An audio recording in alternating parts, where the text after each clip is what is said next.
Morning has broken. Good morning and welcome to All Faiths. My name is Joyce Rame and I will be leading our service today. Here you will find a diverse and inclusive spiritual community where we welcome people of many beliefs. You can bring your whole self, your full identity, your questioning mind, and your expansive heart. At All Faiths, we have more than one way of experiencing the world and understanding the sacred. No matter who you are, where you are in your spiritual journey, and no matter whom you love, you are truly welcome here. Is anyone visiting for the first time today? Anyone? Welcome, welcome. We're glad you're here, and if you would like to know more about All Faiths or about membership, you can see Fran Way, who is in the membership corner right by the folding doors after the service. Today we have a lot of announcements. You know, it's amazing how much we have going on here at All Faiths, even through the 2 years of COVID pandemic, lots of activity. So the first notice is from Regina. We cannot park on this side street on the grass between the sidewalk and the street. There's no parking allowed there. So when you're parking, find some other place. Today, our children will be joining Kathy Fanny for our child and youth program. They're doing some wonderful things. I think it's Women's Month, and they're addressing some of those items. On Wednesday, CJ is starting a new program at the 10 o'clock Scholar. It's called Wellspring, and it's about spiritual deepening for UUs. So plan on joining us at 10 o'clock on Zoom on Wednesday morning. Friday, we have another new thing. We're having game day at All Faiths, and you can read about it in the newsletter. They're going to teach you how to play dominoes. Saturday at 2 p.m., we have the choir rehearsal, and I just want to say last Sunday's choir performance was so terrific. It was just wonderful. So if you'd like to join in singing, please join the choir and come 2 o'clock Saturday afternoon. Month of March, we're having Share the Plate with Angel Wings, and that's with our Heart for Homeless group. So if you want to make a contribution to Angel Wings, you just write Angel Wings on the lower left side of your check. Next Sunday, our Heart for Homeless team is going to be doing a collection of household items for people who've been homeless who are moving into homes. So there's a list in the newsletter. Bring kitchen things for bedding and towels and kitchen gadgets, anything. Most people have 2 or 3 of things that they only need 1 of. So bring for that. And next Sunday, daylight saving begins. So remember, you have to reset your clocks on Saturday night. Sunday mornings, we have News Talk at All Faiths with Richard Keelan. And now I'm going to invite Marcia Bates to come forward. She has some news about the Life Nehemiah action.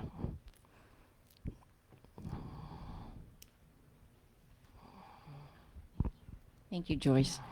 Good morning. Want to let you know that Lee Interfaith for Empowerments, or LIFE's, Nehemiah Action, which will be held online this year, is scheduled to begin at 7 p.m. Tuesday, March 15th. At the action, City Council members who have committed to attend will be asked to fund the affordable housing ordinance that they passed in January. So they passed an ordinance, but no money with it. So that's what we're going to be pushing for.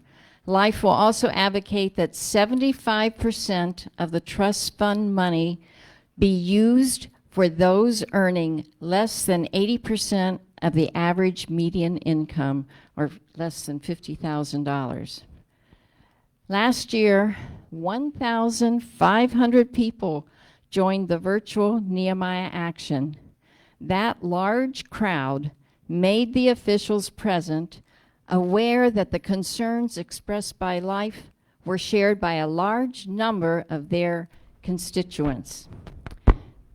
And we did get concessions from the sheriff last year for him to train his deputies using mental health professionals, and also to start using, rather than arresting youth, using civil citations. And that statistics have improved greatly since last year, so he's coming through with it. So please join the Nehemiah Action on Tuesday, March 15th, and invite at least 3 other people to join you. We need people power to ensure a more just community for all. Thank you. Thank you, Marcia. Put it on your calendars, March 15th, 7 p.m., and the links will be sent. And Carol Heisberg has an announcement to make from our climate action team. We have so many great things going on here.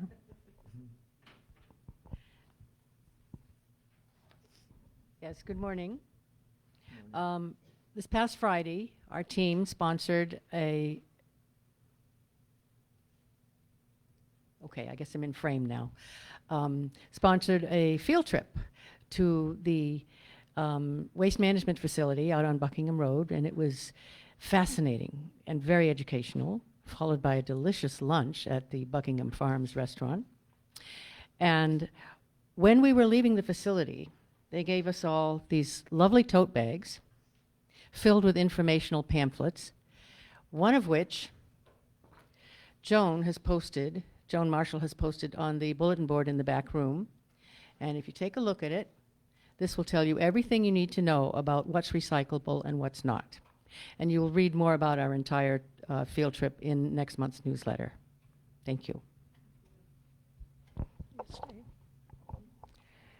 And now, please rise in body and spirit as we sing Enter, Rejoice, and Come In.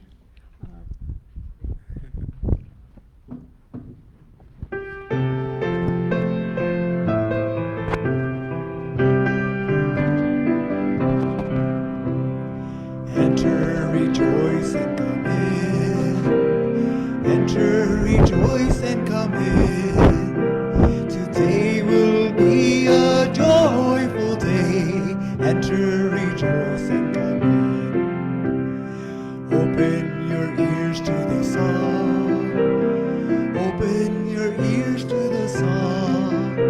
Today will be a joyful day. Enter, rejoice, and come in.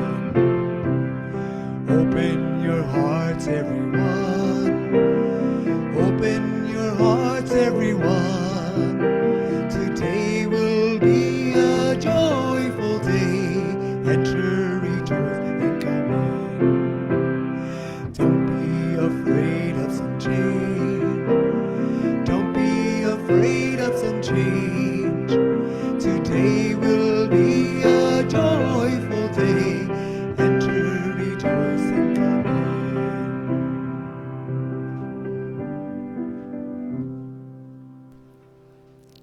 And before we go on, I have a couple more announcements. For your calendar, please put on our annual meeting is March 27th. That will be for elections and approving the budget. And if you're not going to be here then, you can get absentee ballots from Regina Kilmartin. And you know, one of the things we've been trying to stress is if we can pay off our mortgage before the end of March, we will be able to remove mortgage payments from the budget. And we are down to a balance of about $3,500. So, how about that? People have really come forward this year. So if you want to help to pay it off and make it a zero, we'll take it out of the budget for next year. So we'll welcome additional checks on Burn the Mortgage. Now I invite Carol Heilsberg to come forward to light the chalice. And please join in reciting the words in your order of service. No, take the candle from there.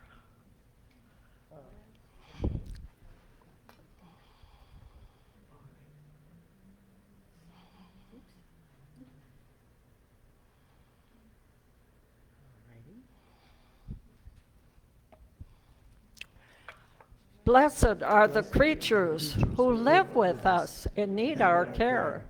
Blessed are the mammals and the reptiles and the birds who teach us we are not alone. Blessed are all living things from whom we learn to love. Please join in singing hymn 413, Go Now in Peace, as our children join Kathy Fanning for the Child and Youth Program in the Robinson Room. Go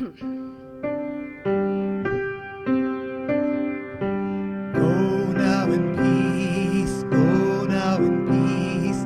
May the spirit of love surround you everywhere, everywhere you may go. Whoops. Each Sunday, we light candles for our joys and sorrows that we would like to share with the congregation. If you'd like to light such a candle, please come forward, masked, and please share your joy or sorrow.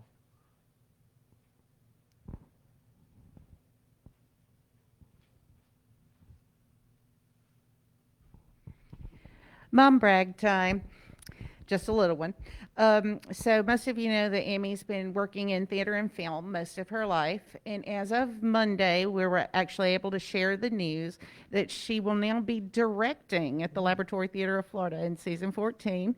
So she's made that tradition from down here to up here now, and we could talk all about it. So, and this is 13 years of work she's put into it, and I'm very proud of her. So that's my joy.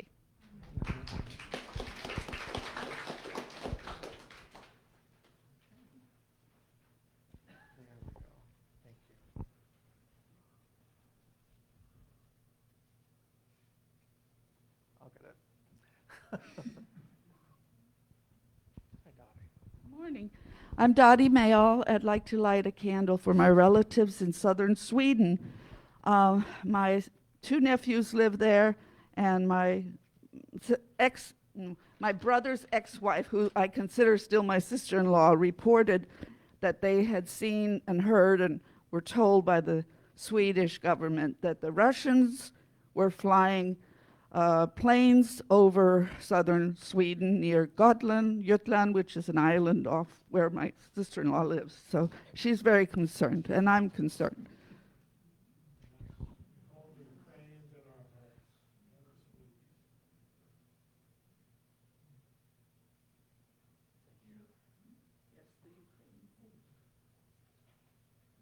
Hey, Bo, how are you?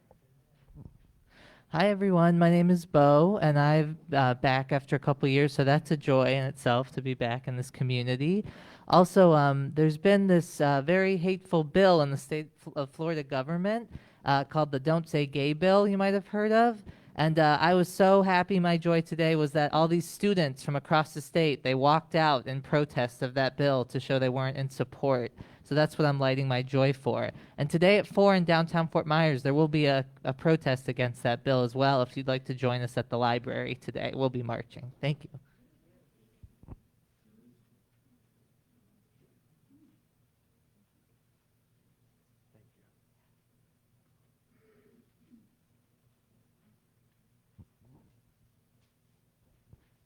Hi, my name is Marge DeGalvo. We have a sorrow this week. Our daughter-in-law lost her 44-year-old twin brother to stomach cancer. And she and our granddaughter, who he was her godfather, are really struggling. So if you could keep them in your hearts.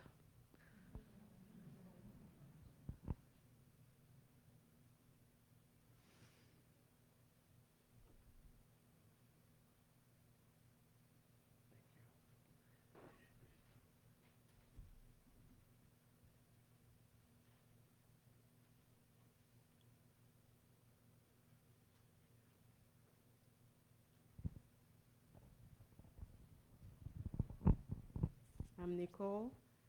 Last March 23rd, without any warning signs, my partner Frank lost his right eye. No headache, no dizziness, anything, but it is a loss. But we're also very joyful and very thankful because it could have been worse.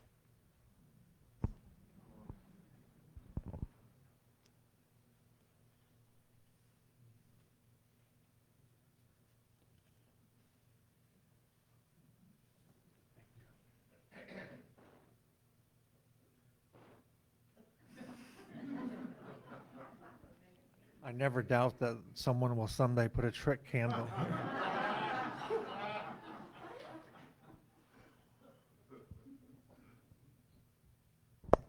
I would just like to ask Joyce to say again how much we have left on the mortgage. $3,500.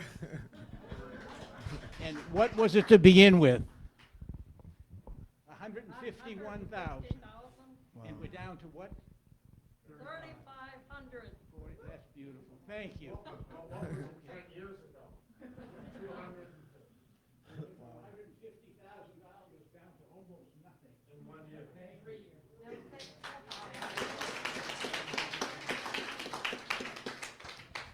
Would anyone like me to bring the microphone to you?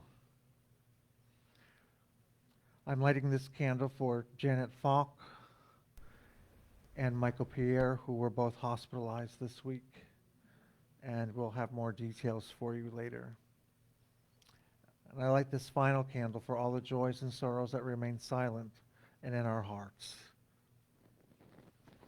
What is that?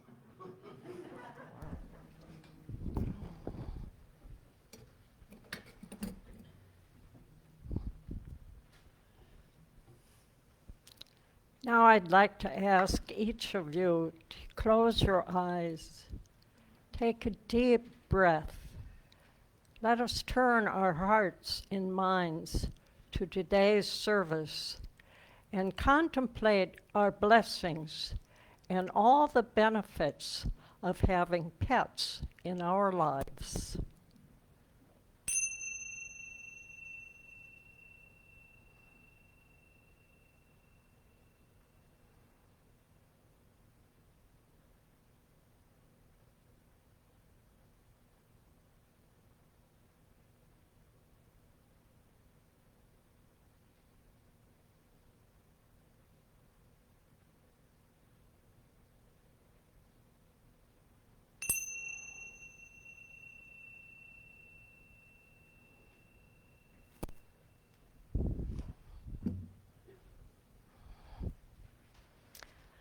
Now please rise in body or spirit as we sing that wonderful hymn, Spirit of Life.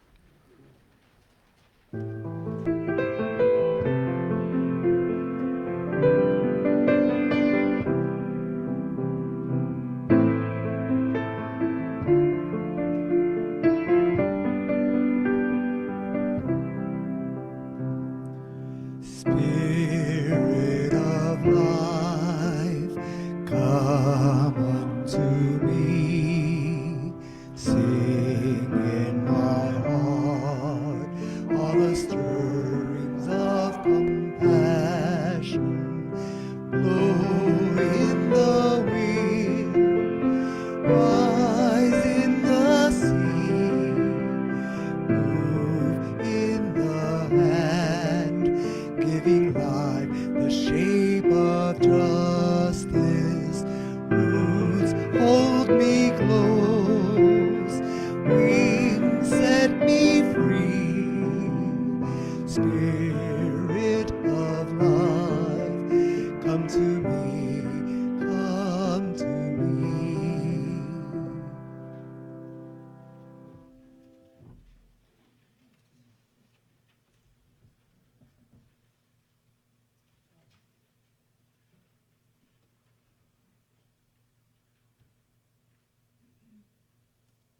I'd forgotten I wasn't mic'd. You are beloved and you are welcome here.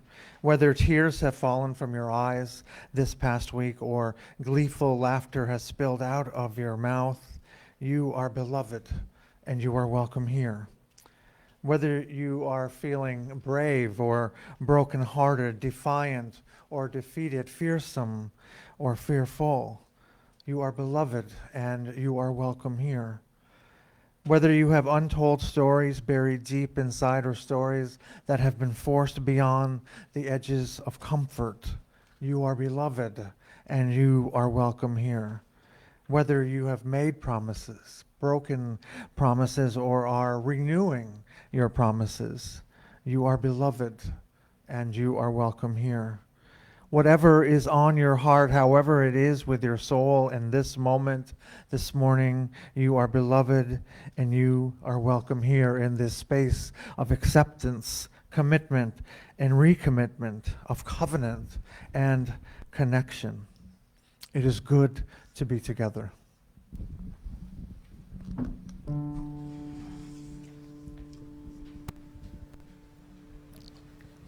Now, for our prelude today, the congregation is going to join Carlos in singing All Creatures of the Earth and Sky. And the words are on the back of your order of service, and it's a song that we know well. Carlos? And we will only be doing the first 3 verses.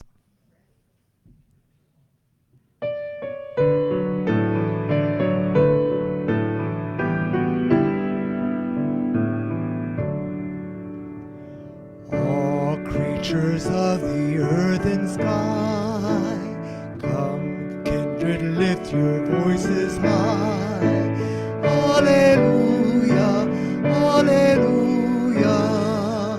Bright burning sun with golden beams, soft shining moon with silver gleam.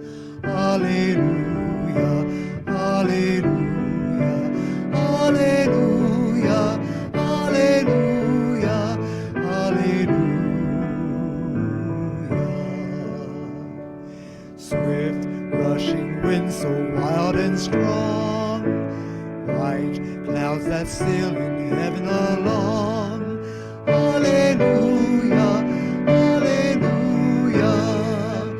Fair rising morning, praise rejoice.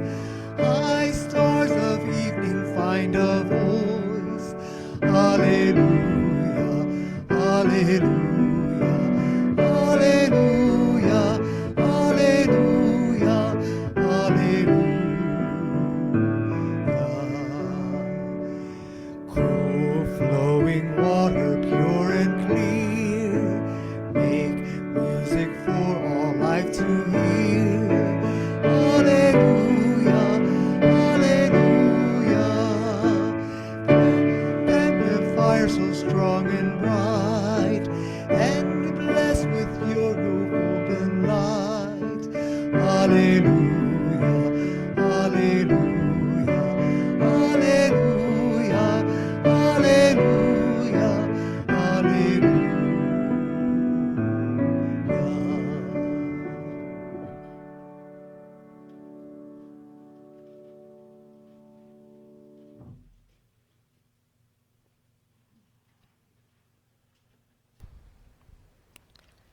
Our reading today is What the Turtle Taught Theodore by Gary Kowalski. Turtles just seem so appropriate here in Southwest Florida, where we do everything to save all those beautiful turtles on the beaches. Reverend Gary Kowalski is Unitarian Universalist minister and author of many books, including Revolutionary Spirit, Science, and the Search for God, and the Bible, according to Noah, Save the Animals. He served congregations in Vermont, Washington, Tennessee, Massachusetts, and New Mexico.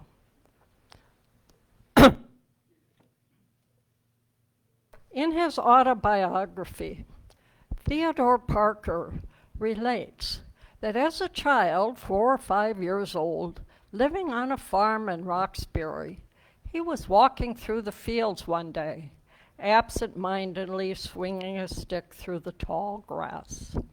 This was many years ago, in the days before the Civil War. It was summertime.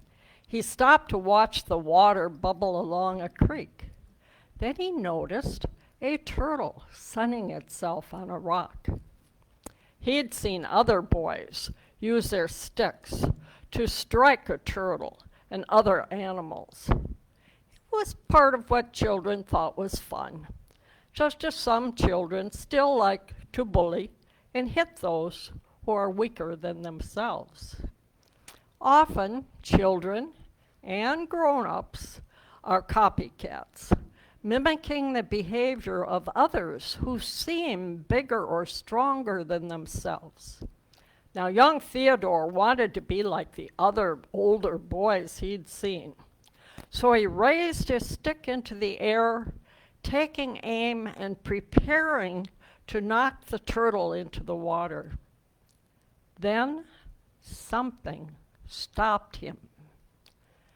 Something seemed wrong about the situation. He looked again at the turtle, quiet, peaceful, enjoying the summer day, just as he liked to feel the warmth and light of the sun. Had the turtle ever done him any harm? Was the turtle so different than himself? Slowly, he lowered his stick and walked home, thinking about what had happened. When he arrived home, his mother was there to greet him, and he told her about the incident. She listened carefully to Theodore, and listened especially carefully when he related how some strange force inside had stopped him from hitting the little animal. "Theodore," she said, "that force inside you was the voice of conscience. Always pay attention to it. Always follow what your conscience tells you. It's your moral compass that points you in the right direction. And if you honor your conscience, you'll never go wrong in this world." Theodore Parker grew up to become a Unitarian minister. In fact, one of the greatest leaders our faith has ever known. He became a champion of the defenseless who needed defending. He was a hero in the fight to end slavery in our country. He prayed to Father and Mother God and fought for women's equality and their right to vote. He and his wife never had children of their own, but he felt a sense of kinship with the whole family of creation and people of all sexes and races who had been made in the image of the holy. And it all started one summer day when he was just a child who saw a turtle and decided to do what was right. Now please rise in body or spirit as we sing together our hymn, "Morning Has Broken."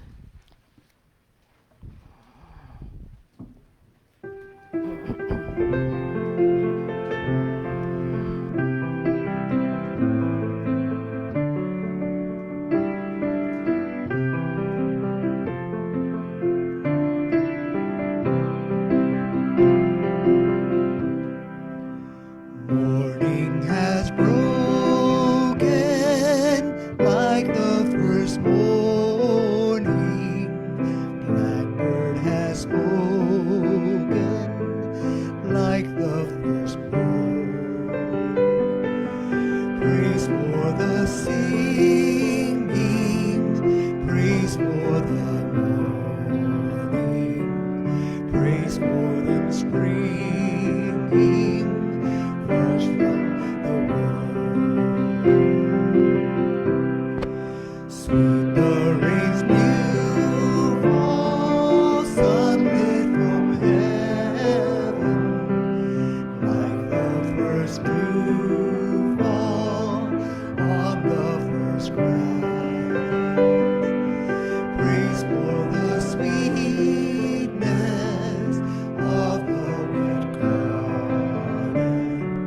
its rugged completeness, where His feet pass.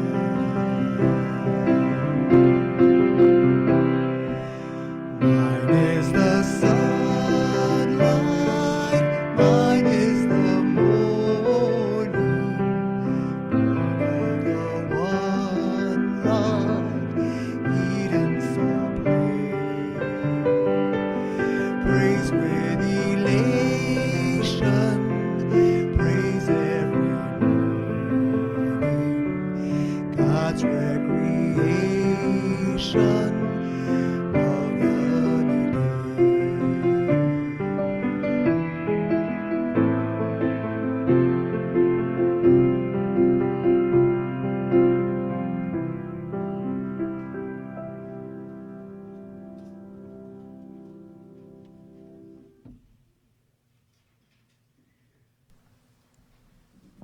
Good morning.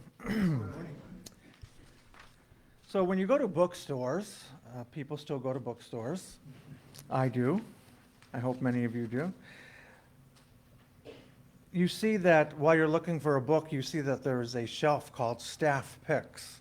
And this section is basically where it holds books that the staff that work at the bookstore recommend that you read. And the topic for our messages for the next 5 weeks were chosen by our staff. I asked each staff person to offer me a subject that I could develop a message around. And they were very kind to me, more kind than I would have been if they had asked me to do the same thing. I received subjects like pets, music, education, but I would have asked for a sermon on the theological life of the fruit fly, or are you a low-sodium Unitarian? Eternal life insurance, or tales of an 8-foot heterosexual cisgender left-handed asthmatic. But no, they were kind to me and gave me reasonable topics. And this morning we take up Regina's, our congregational administrator, her question of, is it okay to love pets more than people? Is it okay to love pets more than people? Is it possible to love our pets more than people, or at least as much as people? And I say yes. When was the last time your cat, your dog, your bird, your bunny, your snake, or your fish told you that you were wrong? Nagged you to hang up the wet towel? Told you it's your night to do the dishes, gave you odd looks for what you were wearing, drove 20 in a 45, and was disappointed in the meal you prepared, cut in line that you had been waiting in for 45 minutes, told you that you were a bad driver? When have they told you any of this? Never. Never. But who waits for you at the door? Rubs your legs and purrs, is excited and jumping to see you when you've come home, or you've just left for 5 minutes and come back, and agrees with all of your decisions, doesn't ask you to follow a budget, loves you without your hair and makeup, sits quietly in its bowl of water without judgment, or its cage without judgment, is happy with yesterday's lettuce and hay for dinner, and they never cut you off in traffic. Our pets do all of this. And I know if my Chihuahua Clara Barton is her full name, could speak, she would say, everyone must adore you. You look fantastic in those skinny jeans. Please have another serving. You're perfect, and I might die if you ever leave me alone again.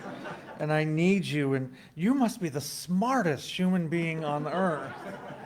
And on and on. And by the way, those are her words, not mine. But don't take it from me. Some people have told me they prefer pets to humans. A number of famous people have also admitted that. Sigmund Freud said, pets love their friends and bite their enemies, quite unlike people who are incapable of pure love and always have to mix love and hate. And the former president of France said, "The better I get to know people, the more I find myself loving pets."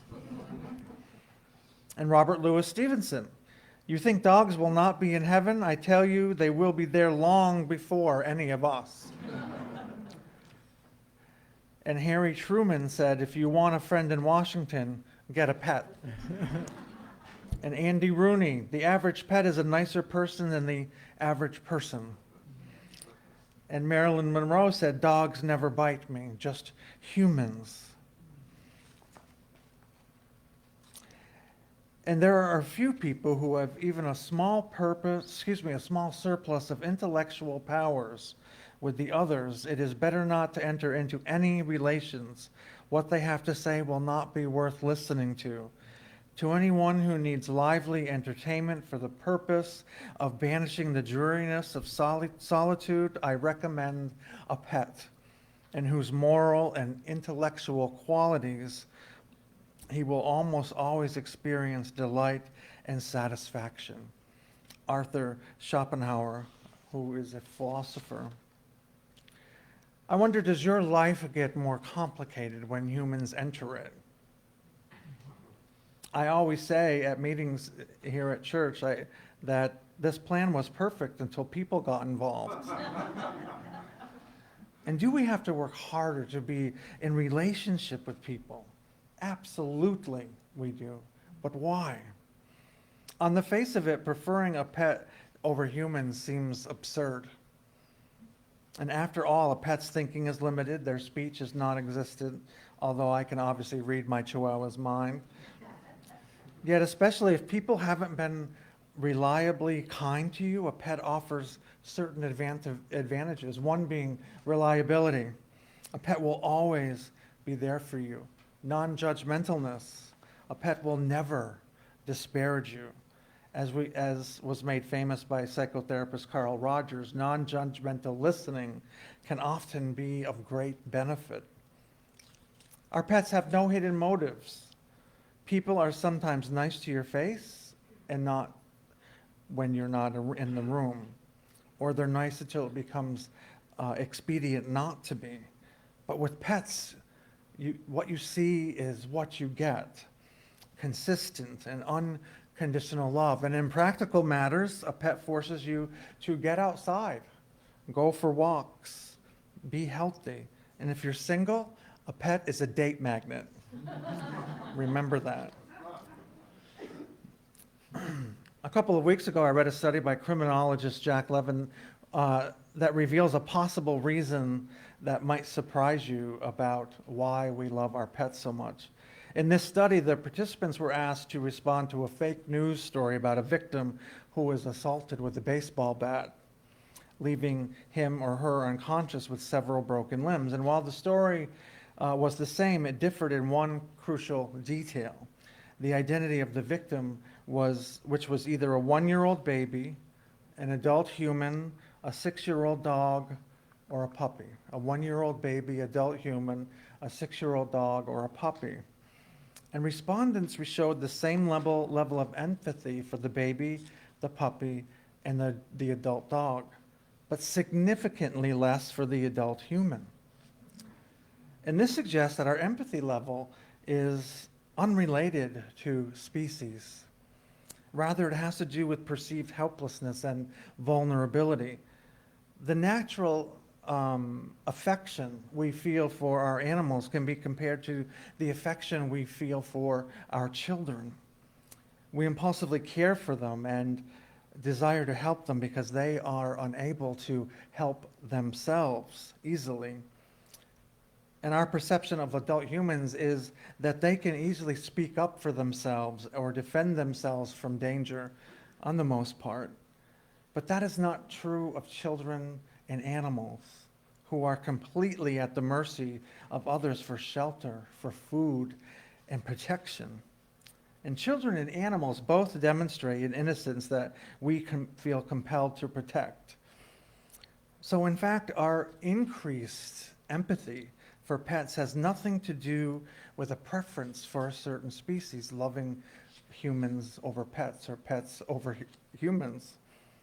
And it has everything to do with our innate desire to protect and nurture those who are innocent and who are helpless. So the next time you find your blood boiling over the latest news story, which is daily, about an abused dog or an abused child, now you can understand the reason that that's happening to you. Another interesting fact that emerged from the study, I thought that female respondents were far likely to show equal empathy for all 4 hypothetical victims. But beyond our impulse to care for the helpless, what else is going on in our relationship with animals? Unconditional love. It's true, we all yearn for it, and we all crave unconditional love. And someone who loves us for who we are, who has 0 expectations, who is happy to see us no matter how grumpy we may be feeling. We crave unconditional love. And in human relationships, this precious commodity is almost impossible to find, but not with our pets. It doesn't matter if your boss yelled at you, your relationship is going sour, or your car broke down on the interstate, your beloved pet is there for you.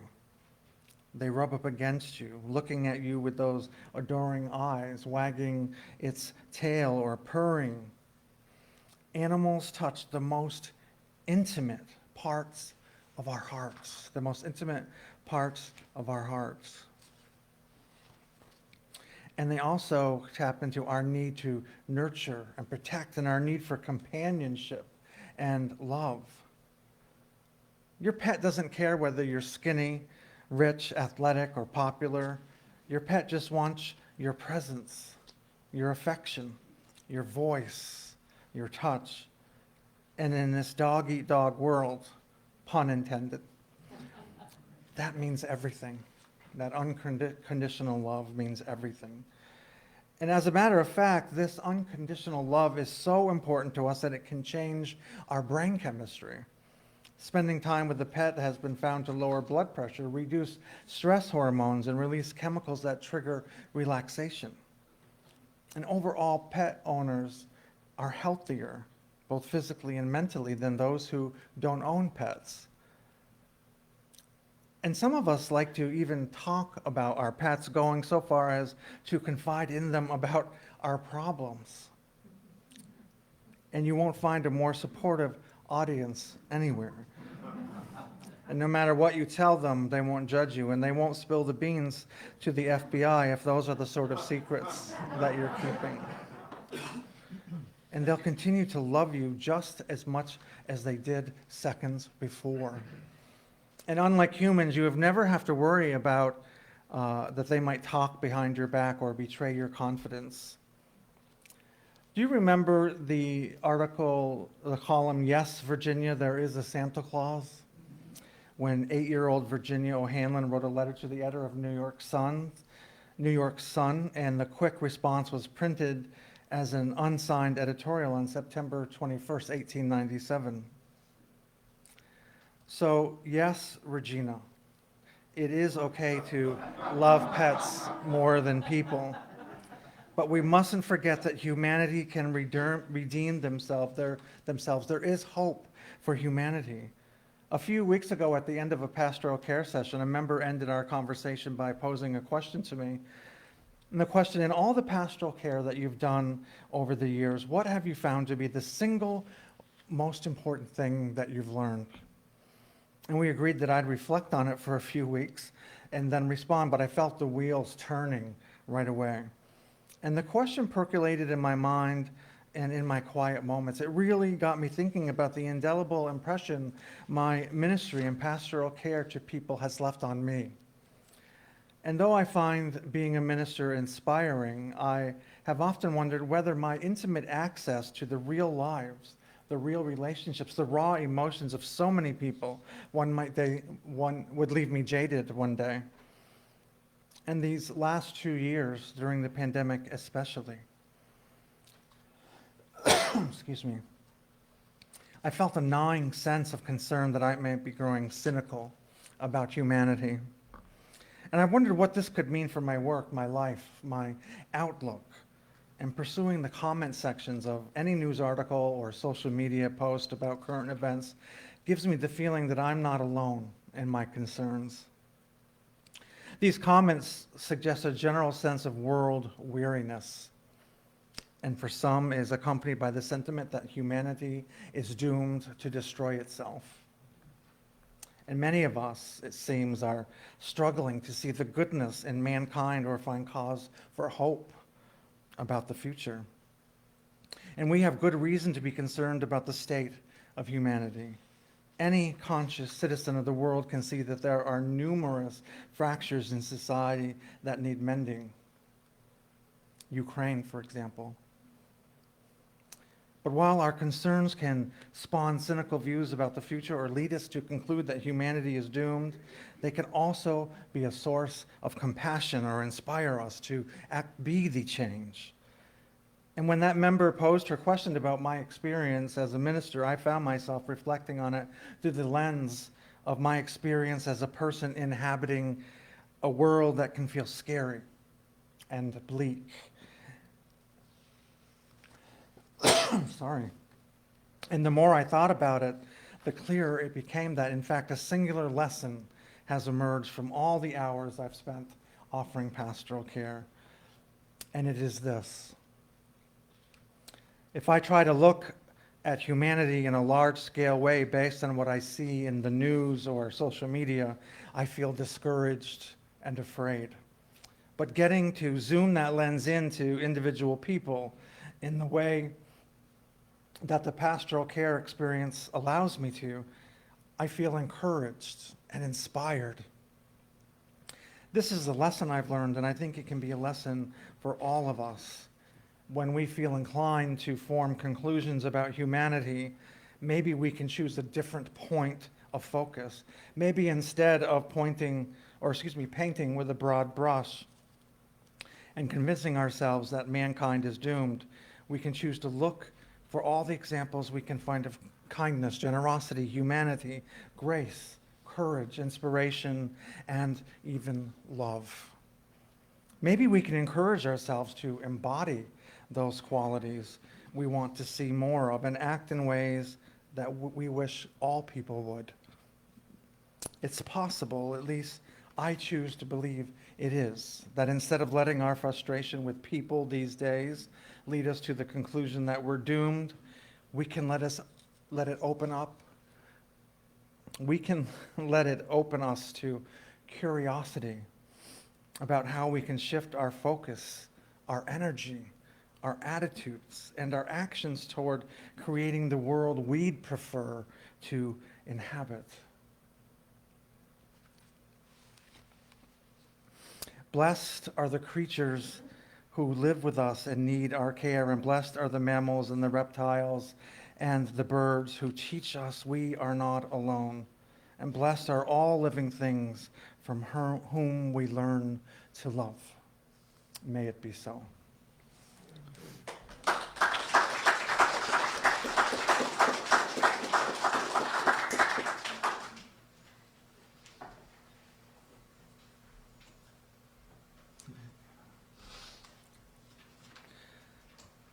Before we collect our offering, of course I have a joke. It's one that I've told before, maybe 5 years ago, but I wanted to tell it again today.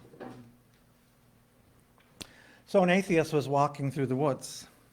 What majestic trees, what powerful rivers, what beautiful animals, he said to himself. And as he was walking alongside the river, he heard a rustling in the bushes behind him. And he turned to look. He saw a 7-foot grizzly bear charge towards him, and he ran as fast as he could up the path, and he looked over his shoulder and saw that the bear was closing in on him. And he looked over his shoulder again, and the bear was even closer. And then he tripped and fell on the ground, and he rolled over to pick himself up, but saw that the bear was right on top of him, reaching for him with his left paw and raising the right paw to strike him. And at that instant, the atheist cried out, "Oh my God!" And time stopped, the bear froze, and the forest was silent. And as a bright light shone upon the man, a voice came out of the sky. "You deny my existence for all of these years," said God. You teach others that I don't exist and even credit creation to a cosmic accident. Do you expect me to help you out of this predicament? Am I to count you as a believer?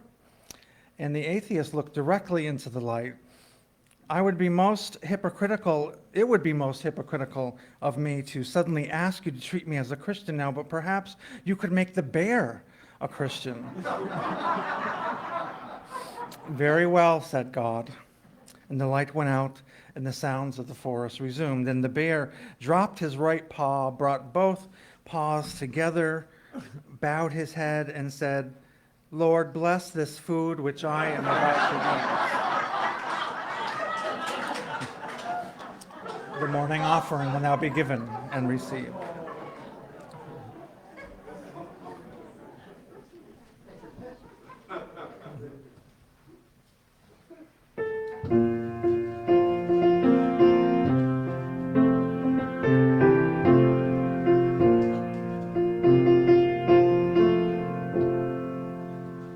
Listen to the bass, it's the one at the bottom where the bullfrog croaks and the hippopotamus. It moans and groans with a big to-do. The old cow just goes moo. All God's creatures have a place in the choir. Some sing lower, some sing higher. Some sing out loud on the telephone wire. Some just clap their hands or paws or anything else they got. The dogs and the cats, they take up in the middle where the honeybees hums and the crickets fiddle. Donkey brays and the pony neighs, the old coyote howls. All God's creatures got a place in the choir. Some sing lower, some sing higher. Some sing out loud on the telephone wire. Some just clap their hands or paws or anything else they got. Listen to the top where the little birds sing on the melody with the high notes ringing. Hoot owl hollers over everything. The jaybird disagrees. All God's creatures have a place in the choir. Some sing lower, some sing higher. Some sing out loud on the telephone wire. Some just clap their hands or paws or anything else they got.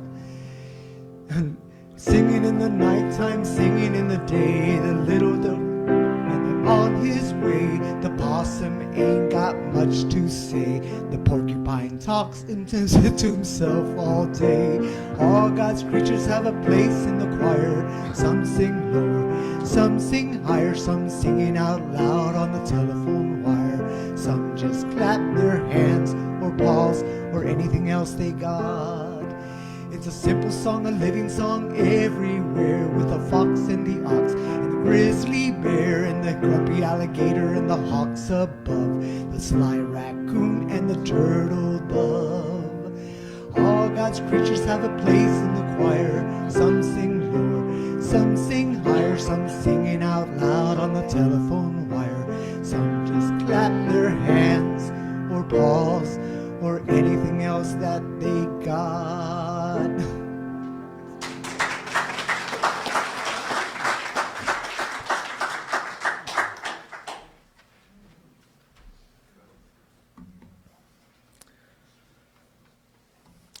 Let us bless and keep one another, and let kindness rule in our hearts and compassion in our lives, the compassion that we are shown by our animals. And let us feel blessed and carry on until we meet again. Amen. Or blessed be.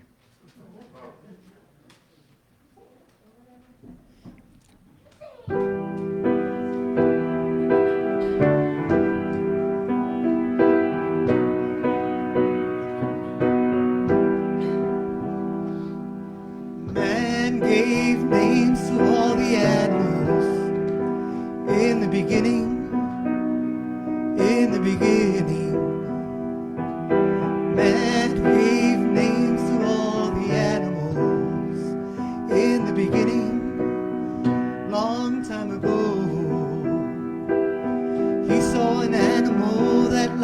ground. Big furry paws and he liked to howl. Great big furry back and furry hair. I think I'll call it a bear. Man gave names to all the animals in the beginning. In the beginning, man gave names to all the animals. In the beginning, long time ago, he saw an animal up on the hill, chewing up too much grass till he was filled. He saw milk coming out, he didn't know how. I think I'll call it a cow.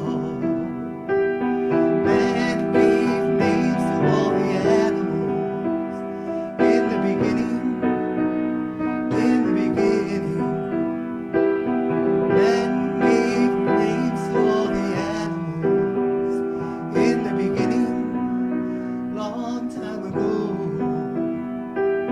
He saw an animal that liked to snort. Horns on his head, they weren't too short. It looked like there was nothing he couldn't pull. I think I'll call it a bull. Man gave names to all the animals in the beginning. In the beginning, man gave names to all the animals in the beginning, long time ago.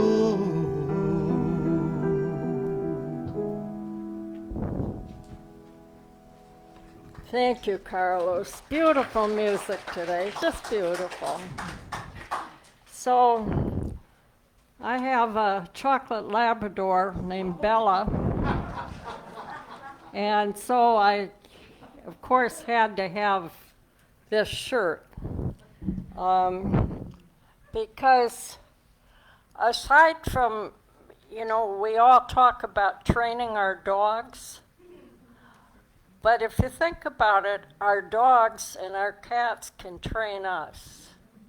They can train us in all those wonderful qualities that CJ included in his sermon.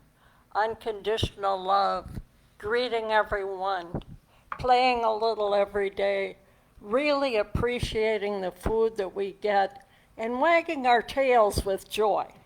I think we can learn more from our my dogs have trained me, and I often say, yes, dear,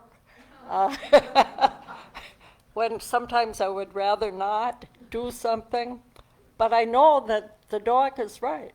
So CJ, that was just a magnificent, wonderful, wonderful sermon.